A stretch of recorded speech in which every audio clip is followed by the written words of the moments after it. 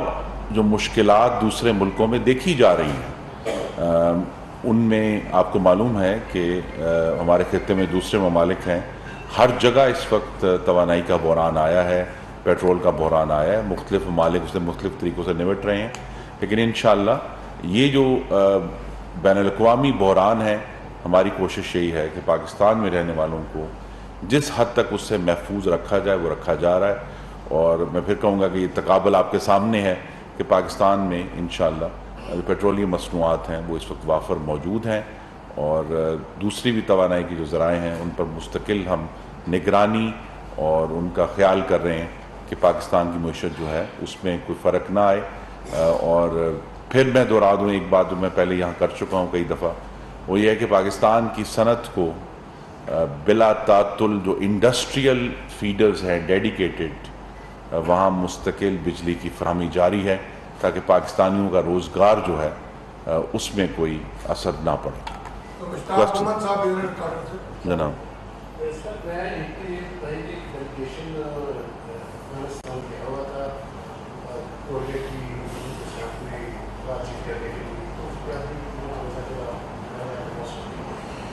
دوسرا سر یہ بتائیے کہ آپ نے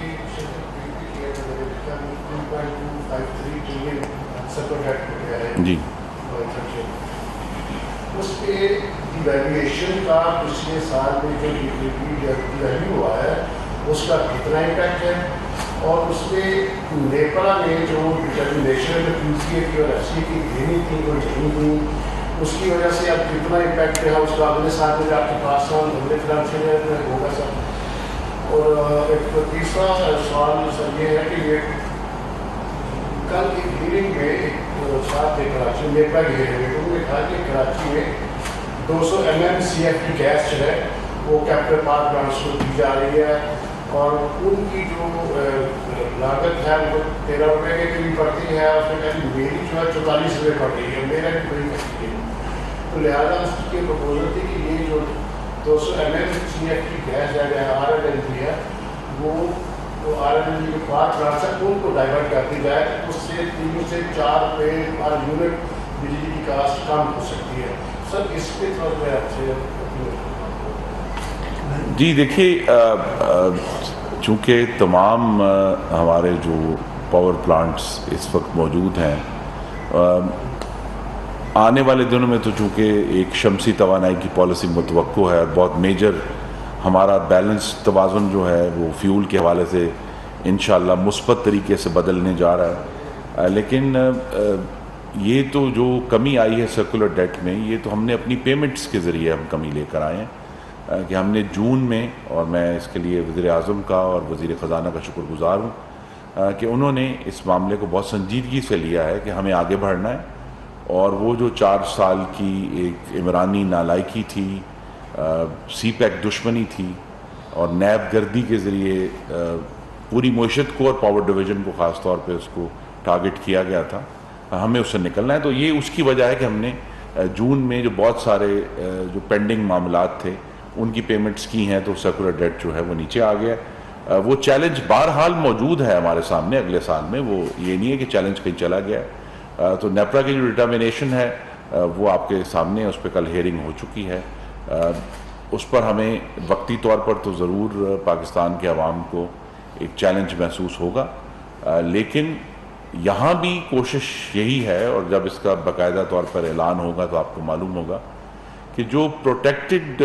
کیٹیگریز ہیں، پروٹیکٹڈ کیٹیگری ایک ہی ہے کہ وہ لوگ جس میں 2 قسم کے لوگ ہیں کہ جن کا بل جو ہے پچھلے پورے سال میں آن ایوریج یا 200 یونٹ سے کم رہا ہے یا 100 یونٹ سے کم رہا ہے۔ تو جو 100 یونٹ سے کم اوسط کے ہمارے صارفین ہیں، جو کہ تقریباً آدھی تعداد ہے صارفین کی، ان کے لیے بجلی کی قیمت میں اضافہ نہیں ہوگا، ان کے لیے سبسڈی حکومت کی برقرار ہے، وہ بجٹڈ ہے، اور جو اس سے اوپر کے ہیں صارفین 200 والے، ان کے لیے بھی بہت بڑی سبسڈی جو ہے وہ حکومت نے آلریڈی پلان کی ہوئی ہے، اور بلکہ جو ہم نے پروپوز کیا تھا وہ وزیر اعظم نے مزید اس میں کمی کر کے، وہی ہمارا جو پروپوزل اس وقت نیپرا میں موجود ہے، تو ہم جو ہیں وہ اس بات کو یقینی بنا رہے ہیں کہ جو غریب ترین پاکستانی ہیں ان تک یہ جو ایک مشکل ہے بجلی کی قیمتوں میں وہ نہ پہنچے. جو افغانستان ہمارا ایک غیر رسمی وفد گیا تھا اور ان سے بہت مثبت پیش رفت ہوئی ہے. ہماری نظر نہ صرف اس وقت موجودہ جو ہم نے ایک نیا آغاز کیا ہے کوئلے کے حوالے سے نہ صرف اس پر ہے بلکہ ایک وسیع البنیاد گفتگو ہوئی ہے کہ کس طرح اگر ہم اس جو نیا ہمارا وینچر ہے کوئلے کا اس میں اگر ہم اپنی سپلائی چین جو ہے وہ پوری طرح سے اس کو بلڈ کر لیتے ہیں بنا لیتے ہیں تو پھر جو ایک بہت پرانا خواب ہے کہ ہم پاکستان جو ہے وہ وسطی ایشیا سے تجارت کا ہب بنے گا اس کا دروازہ کھلے گا. یہ جو وسیع ایک تعاون ہے یہ ہماری ٹیم نے جا کر وہاں ڈسکشن کی ہے. بہت مثبت گفتگو ہوئی ہے. ہم نے اپنے معاملات بھی درست کرنے کیونکہ ہمارے جو اس وقت کراسنگ پوائنٹس ہیں افغانستان سے وہاں کبھی بھی اتنی زیادہ تعداد میں اور مقدار میں جو تجارت ہے وہ نہیں ہوئی. تو ہمیں بھی اس کی تیاری کرنی ہے. ہمارے جو افغان پارٹنر ہیں ان سے بھی ہم نے گفتگو کی ہے اور بہت مثبت پیش رفت ہے. آنے والے دنوں میں ہم اس کی باقاعدہ طور پہ آپ کو بتائیں گے بھی کہ اس میں کیا معاملہ ہو رہا ہے. لیکن ہمیں یہی امید ہے کہ ابھی جو ایک محدود پیمانے پر ہم نے اپنا یہ کام شروع کیا ہے جب اس میں کوئی استحکام آ جائے گا تو پھر آنے والے دنوں میں اور سالوں میں پاکستان کے لیے اور وسطی ایشیا کے لیے تجارت کے دروازے کھلیں گے اور پورا ہمارا جو مغربی سرحد ہے ہماری طورخم سے لے کر چمن تک وہاں بھی اس تجارت کے بہت مثبت اثرات جو ہیں ہمارے قبائلی علاقوں میں انشاءاللہ ظاہر ہوں گے روزگار کی صورت میں خوشحالی کی صورت میں. تو یہ ایک بہت مثبت پیش رفت ہے. سر میرا دونوں سے سوال ہے کیونکہ پیٹرولیم اور انرجی کاسٹ دونوں کا تعلق جو انڈسٹری سے چیزیں بنتی ہیں اس کی کاسٹ ایسکلیٹ ہوتی ہے. گزشتہ سال $31 جو جون میں ختم ہوا ہے ہم نے ایکسپورٹ کی لیکن جب بجلی پیٹرولیم مصنوعات اور دیگر چیزوں کی قیمتیں بڑھتی ہیں تو یقیناً اس کا امپیکٹ ایکسپورٹ پر بھی پڑے گا اور وہ متاثر ہونے کا خدشہ ہے. دوسرا بھی آپ نے ابھی ذکر کیا ہے کہ جو ٹیرف نیشنلائزیشن ہے وہ شاید پاس آن ری بیسنگ کا لفظ ہے. ری بیسنگ جو ہے وہ آپ نے پاس آن کر دی ہے نہیں ابھی کرنی ہے جی ابھی کرنی ہے. ری بیسنگ پاس نہیں ہوئی ابھی. تو جو سب سے دوسرا جو پہلو ہے کہ فیول پرائس ایڈجسٹمنٹ کے معاملات ہیں منتھلی کوارٹرلی اور پھر اینولی اور اس کے ساتھ ساتھ جو ڈسکوز کے مختلف نقصانات ہیں وہ بھی صارفین کو منتقل کیے جا رہے ہیں. جو تنخواہ دار طبقہ ہے اس کے اوپر تو بہت زیادہ ہے باقی تو پاس آن کر رہے ہیں. تو جو تنخواہ دار طبقہ ہے اس کے لیے بھی کچھ کر رہے ہیں آپ؟ جی دیکھیں ایک تو ری بیسنگ کا جو آنے والے دنوں میں ابھی اعلان ہو جائے گا اس کا یہ فائدہ ہوگا کہ پھر فیول پرائس ایڈجسٹمنٹ جو ہے وہ بہت ہی واجبی رہ جائے گی کیونکہ جو فیول کی اس وقت موجودہ کاسٹ ہے وہ ساری اس ری بیسنگ کے اندر شامل کر لی گئی ہے. تو جو ماہانہ فیول پرائس ایڈجسٹمنٹ ہے اس میں وہ بہت ہی واجبی سی رہ جائے گی ہر مہینے اور آپ کو اپنے بلوں میں نظر آئے گا. یہ کوئی جو ہے نعرہ نہیں ہے یہ تو ہر آدمی اپنا. دوسرا یہ کہ جو تنخواہ دار طبقہ ہے یا متوسط طبقہ ہے اس کے ریلیف کے لیے انشاءاللہ اگلے مہینے کے آغاز میں اگست میں حکومت ایک بہت وسیع اور جامع سولر پالیسی لے کر آ رہے ہیں کہ ہمیں فوری طور پر جو بیرونی ایندھن پر ہمارا اس وقت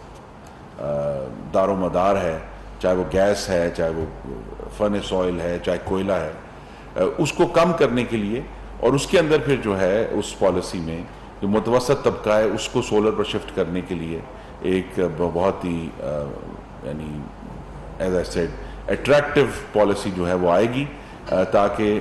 پاکستانی شفٹ ہو سکیں سولر کے اوپر اور ان کے جو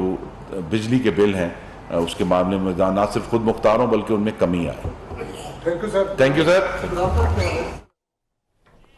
وفاقی وزیر خرم دستگیر اور وزیر مملکت مصدق ملک اسلام آباد میں میڈیا سے گفتگو کر رہے تھے. انہوں نے کہا کہ موجودہ حکومت اپنی مدت پوری کرے گی. آئین کے تحت اکتوبر 2023 میں عام انتخابات ہوں گے. عوام کا ووٹ اور رائے ہمارے لیے مقدم ہے. جو دوسرا ایک طبقہ ہے جس کو ہم تحفظ دینا چاہتے ہیں وہ ایکسپورٹ ہے، اور ایکسپورٹ میں جو ہمارا اس وقت سوچ ابھی ہے جسے ہم کہہ رہے ہیں ریجنلی کمپیٹیٹو ٹیرف. اس وقت خطے کے جو ممالک ہیں وہاں جو ایکسپورٹ کے لیے ٹیرف دیا جا رہا ہے بجلی کا اور گیس کا، وہی جو ہے وہ آفر کیا جائے. تو اس کے لیے آنے والے دنوں میں اناؤنسمنٹ ہو جائے گی، تاکہ جو آلریڈی اس پہ پچھلے دسمبر سے کام ہوا ہے، آغاز ہو گیا تھا، لیکن باقاعدہ طور پر ایک ایکسپورٹ جو ہے گیس کا اس ہونے والا ہے چند دنوں میں. اتحادی حکومت اپنی مدت پوری کرے گی. عمران خان کا ایجنڈا جمہوری اور آئینی اداروں کو تباہ کرنے کا ہے. حالات جلد بہتر ہوں گے. وزیر توانائی خرم دستگیر اور وزیر مملکت مصدق ملک کی اسلام آباد میں نیوز کانفرنس.